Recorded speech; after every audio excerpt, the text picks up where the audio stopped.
When asked what is the most important class a student can take in school, some people will say science or math or English, but one of the more incredibly important classes that is not always as available as it should be is sexual education courses.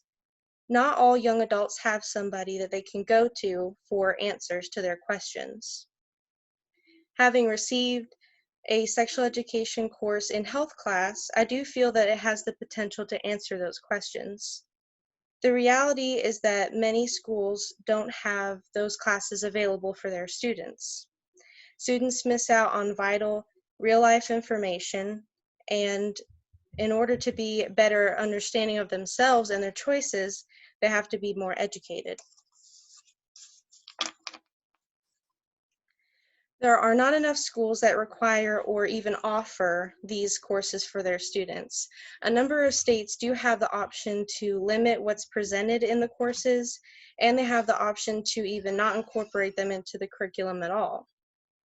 According to Planned Parenthood information on federal and state policies regarding sexual education, only 24 states mandate sexual education courses in schools, and only 34 mandate information on HIV. States and their school districts do have the choice to either stress or not stress sexual education in their schools. To quote the Center for American Progress, only 20 states require information on condoms or contraception, and only 20 states in the District of Columbia require sexual education or HIV education to be medically, factually, and technically accurate. SICUS, which is the Sexuality and Information Education Council of the United States, conducted a survey with 1,000 Americans, according to Healthline.com.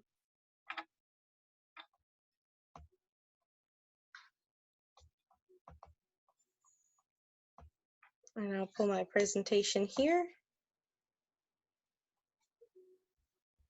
Can you see my presentation? Yes. Okay. In people in that survey where they were 60 years or older, only 12% said that they received sexual education in school.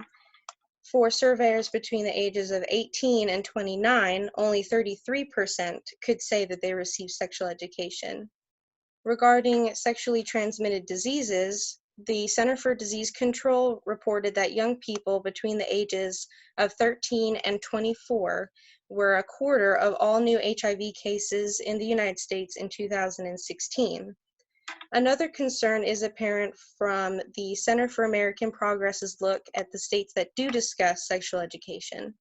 Only 11 of those states and the District of Columbia discuss consent, healthy relationships, and sexual assault.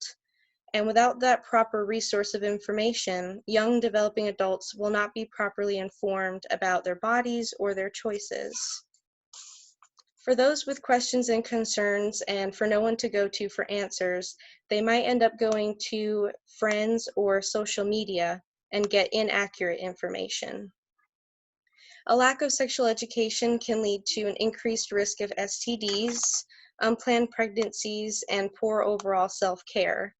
Sexual education courses that lack depth or mention of healthy relationships can cause young adults to end up entering relationships that are unhealthy or even abusive, and they won't have the ability to distinguish between what's a healthy relationship and what's unhealthy.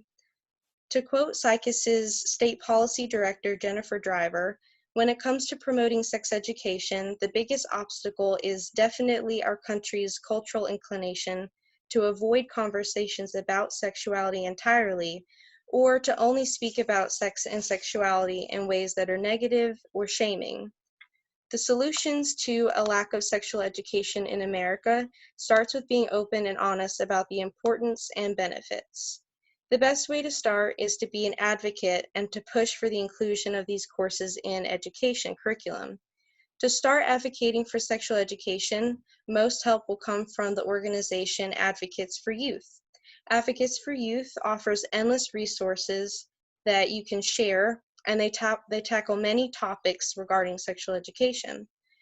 Sharing information, donating to any number of their projects, or using resources to start your own campaign is just a short list of how they can help. Using resources is a practical way to do that because they have many platforms available.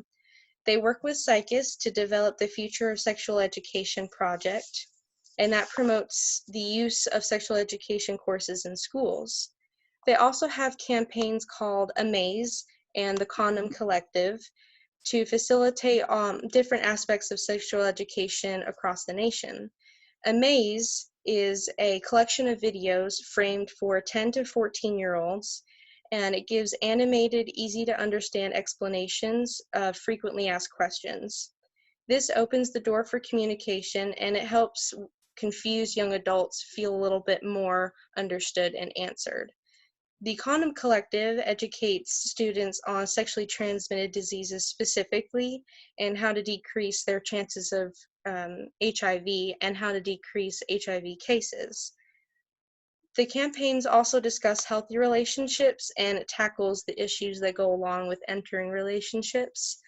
Being an advocate for the implementation of sexual education classes, it'll help young adults be better informed and make better decisions as they age and develop. Some do feel that abstinence only is the only appropriate course for students in schools. However, statistics do support that abstinence plus sexual education and STD education leads to less teenage pregnancies and STDs. So according to the Healthline statistics, states presenting abstinence-only education to combat teen pregnancies, like Mississippi, are actually one of the highest rated states in the nation for teen pregnancies. In comparison, states like New Hampshire that teach both health, sex, and STD information along with promoting abstinence have the lowest rate of teenage pregnancies and STDs. Other than using resources presented by the Advocates for Youth, there are other ways to push for sexual education in schools. Another option is to go directly to school administration and promote your need for sexual education courses in schools. To take things a step further, you can also go to state legislators and show your support for those classes as well. In conclusion, many schools in many states do not offer sexual education at a factual level or offer it at all. Many of the students, especially those that don't have those resources at home, miss important information as they're growing, and they don't have the information they need to make the best decisions. We do need to promote sexual education in schools so that young adults can make those improved decisions. And by taking advantage of the resources available, each and every one of us can be an advocate for sexual education and advocates for healthy lives. Thank you for listening.